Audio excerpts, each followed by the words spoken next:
بسم اللہ الرحمن الرحیم والمرسلین اما بعد فاعوذ باللہ من الشیطان الرجیم بسم اللہ الرحمن الرحیم یا ایہا الذین آمنوا ادخلوا فی السلم کافہ ولا تتبعوا خطوات الشیطان انہ لکم عدو مبین۔ میرے قابل قدر اساتذہ کرام اور میرے ہم مکتب دوستوں ساتھیوں، موجودہ حالات میں سب سے زیادہ پھیلنے والا مذہب دین اسلام ہے۔ 9/11 کے بعد امریکہ کے اندر بڑی تیزی کے ساتھ اسلام پھیل رہا ہے۔ جو بھی تحقیقی غرض سے دین اسلام کی تعلیمات کا مطالعہ کرتا ہے وہ اسلام کو قبول کیے بغیر نہیں رہ پاتا۔ حضرات زیباکار، جو بھی بندہ اسلام کی تعلیمات کو پڑھتا ہے وہ مسلمان ہو جاتا ہے۔ اس صورتحال سے انتہا پسند یہود و نصارہ اور مجوس جو مسلمانوں کے اندر اہل اسلام اور اسلام کے ماننے والوں کو متنفر کرنے کے لیے مختلف ہیلے اور بہانے تراشتے رہتے ہیں تاکہ مسلمان کے اندر دین کی محبت ختم ہو جائے۔ حضرات زیباکار، کہیں وہ نعوذ باللہ من ذالک قرآن پاک کی بے حرمتی کرتے ہیں تو کہیں نعوذ باللہ من ذالک نبی کریم صلی اللہ علیہ وسلم کے خاکے اور کارٹون بناتے ہیں۔ حضرات زیباکار، یہ بد امنی نہیں تو اور کیا ہے؟ آئیے ذرا توجہ کرتے جانا۔ نبی کریم صلی اللہ علیہ وسلم کی سیرت اور اسلامی تعلیمات کا دوسرے مذاہب کے ساتھ اگر تقابل کیا جائے تو یہ بات آشکارا ہو جاتی ہے کہ نبی کریم صلی اللہ علیہ وسلم جو دین لے کر آئے ہیں وہ امن اور سلامتی کا دین ہے، وہ امن کا داعی ہے۔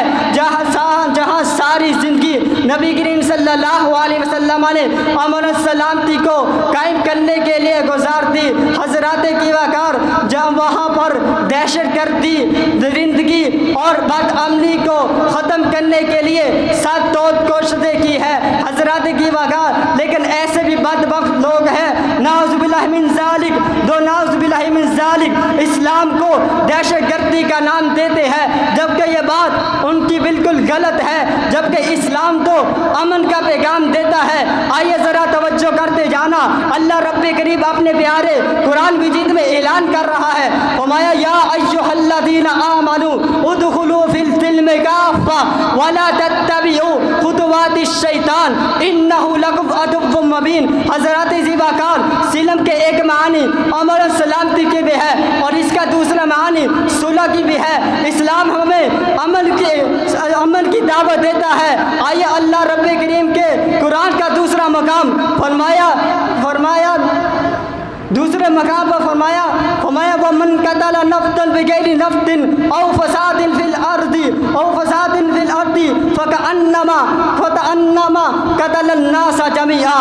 فرمایا جس بندے نے ایک انسان کو بھی قتل کر دیا گویا کہ اس نے ساری انسانیت کو قتل کر دیا۔ اسلام امن کا داعی ہے۔ حضرات زیباکار، نبی کریم صلی اللہ علیہ وسلم نے فرمایا المسلم اخو المسلم، امن کا دست دیا۔